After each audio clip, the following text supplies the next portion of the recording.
La Terre s'est formée il y a plus de 4 milliards 500 millions d'années. Mais à cause des mouvements de la croûte terrestre et de l'érosion, des processus très dynamiques, nous ne savions pas exactement de quoi était faite la surface de notre planète lorsqu'elle était encore très jeune. Mais dernièrement, un chercheur de l'Université McGill à Montréal a découvert dans le nord du Québec les roches les plus anciennes jamais mises au jour. Des roches qui pourraient nous aider à lever le voile sur les mystères de la jeune Terre.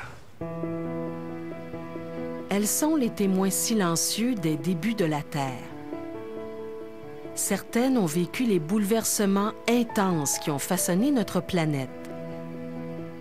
Elles portent l'empreinte de ces grands événements. Leurs secrets, gardés depuis des milliards d'années, commencent peu à peu à être percés. Les roches, pour nous, c'est en fait un enregistrement. On peut, dans les roches, comprendre comment la nature s'est formée, en fait, que ce soit les volcans, que ce soit le climat, que ce soit n'importe quoi. On a un outil incroyable pour pouvoir comprendre comment la nature s'est formée. Jonathan O'Neill complète son doctorat en géologie à l'Université McGill. Il vient de découvrir au Nouveau-Québec les plus vieilles roches jamais répertoriées sur Terre. Elles ont 4 milliards 280 millions d'années. Publiée dans la revue Science, la nouvelle a fait le tour du monde. Donc, ça a été assez mouvementé, tiré d'entrevues de partout dans le monde. Les gens voulaient voir les roches, voulaient avoir des photos, voulaient en entendre parler. Ils sont rares les endroits où on retrouve des roches anciennes. Dans les territoires du Nord-Ouest, il y a les gneiss d'Akasta qui datent de 4 milliards d'années. Au Groenland, la ceinture d'Issois date de 3,8 milliards d'années. La ceinture de roches vertes de Nuvvuagittuq s'ajoute maintenant aux quelques terrains de jeu des géologues. Ces endroits-là, c'est vraiment ces endroits primaires ou précoces-là de la Terre, on n'en a presque pas. Donc, on est contraint à travailler avec ces petits morceaux de terre qui ont été préservés. Jonathan O'Neill connaissait déjà la région située à 40 km au sud d'Inukjuak. En 2003, des géologues y avaient daté des roches à 3,8 milliards d'années. Le secteur fait à peine 10 km². Il est composé de roches volcaniques et sédimentaires. Le jeune chercheur s'y rend plusieurs étés de suite en compagnie de son directeur de thèse, le géologue Don Francis. C'est un peu un paysage désolé, mais c'est magnifique en même temps. On a de la roche à perte de vue avec quelques buissons, l'océan juste à côté, la baie du Tusson, les outardes. On voit que l'aspect des roches est un peu différent, un peu inhabituel, mais on n'a absolument aucune idée de l'âge de ces roches-là. À son retour, il s'affaire à analyser les roches.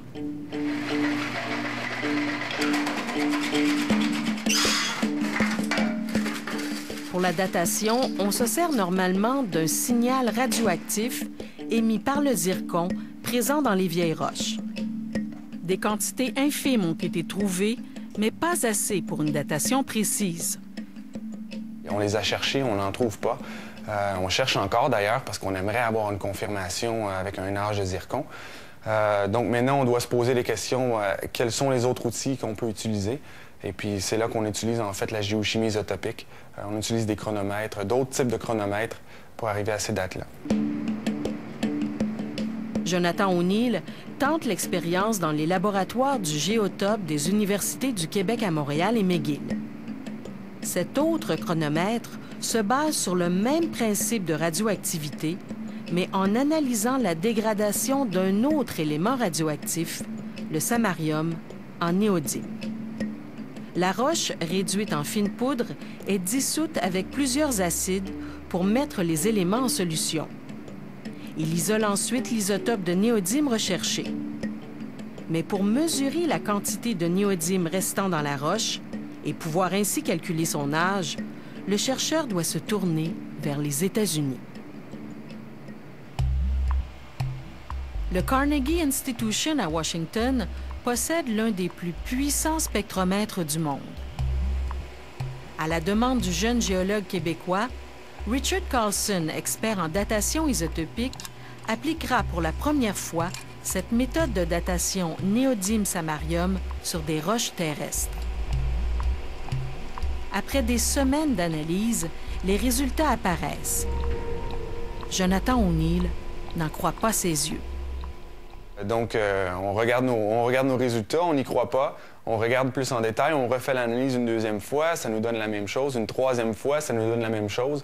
On dit, bon, on va analyser plus de roches. Et puis, cette signature isotopique-là revient constamment et constamment et constamment. Et donc, on commence à y croire. Et puis, en faisant les calculs, en faisant l'interprétation de nos résultats, bien, l'hypothèse à laquelle on arrive, ou si vous voulez, l'interprétation finale à laquelle on arrive, bien, ces roches-là doivent s'être formées il y a près de 4,3 milliards d'années. La Terre aurait près de 4 milliards 600 millions d'années. Au début, elle est une boule homogène. Le gaz se dégage pour former l'atmosphère primitive. Le fer se condense et migre vers le centre pour former le noyau. Ce phénomène se serait produit très tôt dans l'histoire de la Terre. Mais le processus de différenciation du manteau et de la formation de la croûte terrestre demeure méconnu. Le grand intérêt provoqué par la découverte de ces vieilles roches provient du fait qu'elles se seraient formées aussitôt que 300 millions d'années après la naissance de la Terre. Déjà là, à l'heure actuelle, on pense qu'il y avait déjà une atmosphère qui était différente d'aujourd'hui, mais une atmosphère, un océan très tôt dans l'histoire de la Terre.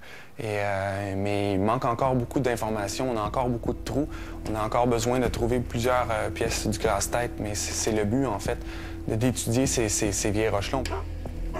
De la ceinture de Nuvvuagittuq, Jonathan O'Neill ramène aussi cette roche particulière. Elle contient peut-être les secrets de la vie.